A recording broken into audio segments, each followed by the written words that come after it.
जय हिंद। मैं हूं राजेंद्र तिवारी और आप देख रहे हैं अनब्रेकिंग। प्रधानमंत्री नरेंद्र मोदी ने आज यानी शुक्रवार 26 जून को उत्तर प्रदेश में प्रवासी श्रमिकों के लिए रोजगार अभियान शुरू किया। ये 125 दिन का अभियान है। अपने भाषण के दौरान उन्होंने कोरोना से निपटने के मामले में योगी जी की जबरदस्त तारीफ और उत्तर प्रदेश की तुलना अमेरिका से की। उन्होंने कहा कि मुख्यमंत्री योगी आदित्यनाथ ने जिस तरह से कोरोना पर नियंत्रण पाया है वो काबिल तारीफ है। अगर ऐसा न हुआ होता तो अमेरिका के अनुपात में अगर देखें तो उत्तर प्रदेश में 85,000 लोगों की मौत हुई और उन्होंने इतने लोगों की जान बचाई। हमने सोचा कि जो गणित उन्होंने अमेरिका की गणित उत्तर प्रदेश पर फिट की है, अगर वही गणित हम दूसरे राज्यों पर भी फिट करें या कोरोना से मौतों के मामले में जो देश के टॉप 10 राज्य हैं उन पर फिट करें तो क्या नतीजा निकलेगा।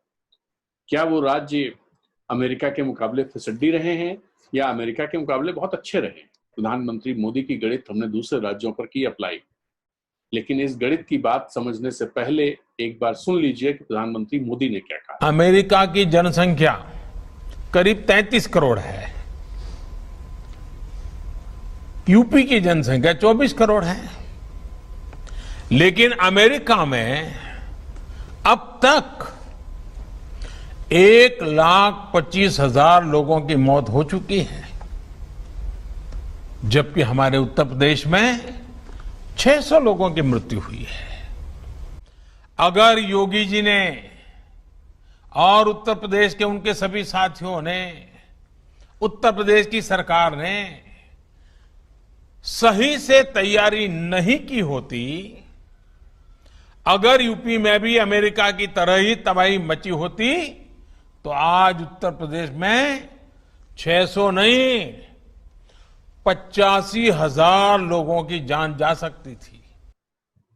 अमेरिका में आबादी के अनुपात में कोरोना की जो मौतों की संख्या है उसको हमने निकाला और उससे हमने अप्लाई किया टॉप 10 राज्यों, टॉप 10 जो कोरोना से मौतों के मामले में टॉप 10 राज्य हैं उन पर, उनकी आबादी पर, और जो नतीजा निकला वो कि हमारे देश के सभी राज्यों ने जबरदस्त अच्छा काम किया है।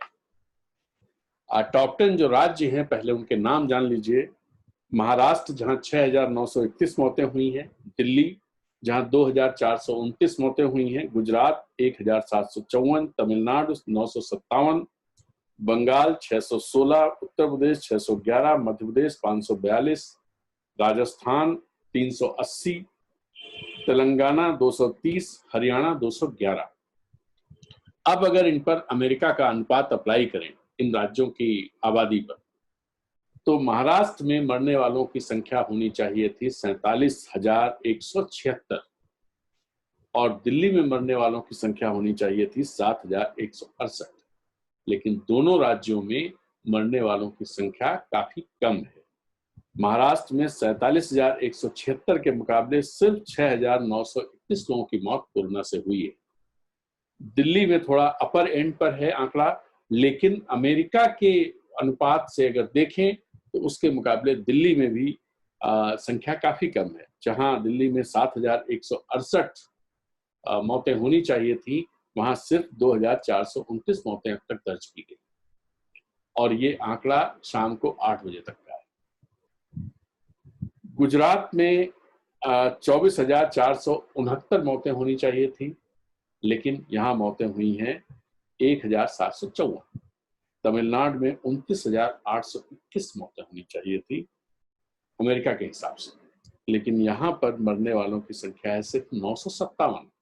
इसी तरह बंगाल में 38,160 लोगों की मौत हो गई होती अगर अमेरिका जैसी स्थितियां बंगाल में होती, लेकिन बंगाल में सिर्फ 616 लोगों की मौत हुई। इसका मतलब बंगाल में भी जबरदस्त काम हुआ है। उत्तर प्रदेश में उन्होंने हालांकि प्रधानमंत्री ने 85,000 का आंकड़ा दिया है, लेकिन जब हमने एग्जैक्ट आंकड़ा निकाला तो उत्तर प्रदेश में अगर अमेरिका जैसी स्थितियां होती तो मौतों का आंकड़ा होना चाहिए था 91,133, लेकिन यह आंकड़ा है 611। मध्य प्रदेश में 32,701 का आंकड़ा होना चाहिए था, लेकिन यह आंकड़ा है 542। और राजस्थान में 31,043 लोगों की मौत। अमेरिका जैसी स्थितियां होती तो हो गई होती, लेकिन यहां सिर्फ 380 लोगों की मौत हुई। तेलंगाना में 15,080 लोगों की मौत अमेरिका जैसी स्थितियां होने पर हुई होती, लेकिन यहां भी सिर्फ 230 लोगों की मौत हुई है।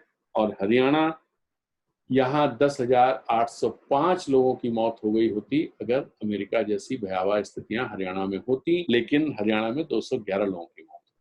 एक और चीज मैं आपको इसमें जोड़ूंगा, इसमें जिस राज्य में मैं बैठा हुआ हूं उसकी भी बात करेंगे। झारखंड में सिर्फ 12 मौतें हुई हैं, लेकिन अमेरिका जैसी स्थितियां अगर यहां भी होती और यहाँ के मुख्यमंत्री संभाल ना पाते तो यहाँ 14,785 मौतें होती। छत्तीसगढ़ की भी बात कर लेते हैं, वहां भी सिर्फ 12 मौतें हुई हैं।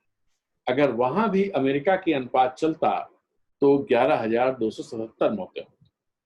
और उस राज्य की बात भी कर लेते हैं जहां सबसे बेहतर तरीके से कोरोना से निपटा गया है, भले प्रधानमंत्री उनका जिक्र करें या ना करें। वो राज्य है केरल। केरल में सिर्फ 23 मौतें हुई हैं और केरल वो राज्य है जहां पर सबसे पहले कोरोना के मामले पाए गए थे। 30 जनवरी को पहला कोरोना मामला केरल में पाया गया। और अगर अमेरिका जैसी स्थितियां केरल में होती तो यहाँ 13,676 लोगों की मौत हो गई होती, लेकिन केरल में सिर्फ 23 लोगों की मौत हुई। तो इस तरह से अगर देखें तो उत्तर प्रदेश में जो आबादी के हिसाब से मौतों का परसेंटेज है, अनुपात है, वो 0.67% है। और छत्तीसगढ़ में यह अनुपात 0.10% है। और झारखंड में यह अनुपात 0.08% है। और केरल में यह अनुपात 0.16% है। तो अगर प्रधानमंत्री की गणित लगाई जाए तो हेमंत सोरेन और भूपेश बघेल तो छत्तीसगढ़ के मुख्यमंत्री हैं, और हेमंत सोरेन जो झारखंड के मुख्यमंत्री हैं, उन्होंने सर्वश्रेष्ठ काम प्रधानमंत्री की गणित के हिसाब से किया है। खैर, असली बात यह है कि अपने देश में टेस्टिंग बहुत कम हुई है और अभी भी टेस्टिंग के मामले में हम अमेरिका से बहुत पीछे हैं, रूस से पीछे हैं, और इसी के चलते अपने यहाँ कम कोरोना के केसेस दिखाई दे रहे हैं। इस वीडियो में इतना ही। अगर आपको हमारा वीडियो अच्छा लगे तो इसे अपने सोशल मीडिया प्लेटफॉर्म पर शेयर कीजिए, व्हाट्सएप पर अपने संपर्कों और जिन ग्रुप्स में आप हैं उनमें इसे फॉरवर्ड कीजिए। इसके अलावा अनब्रेकिंग को अगर सब्सक्राइब नहीं किया है तो प्लीज कर लीजिए और बेल आइकन भी दबा दीजिए। उससे आपको हमारे हर लाइव और हमारे हर वीडियो की जानकारी मिल जाया करेगी। जय हिंद।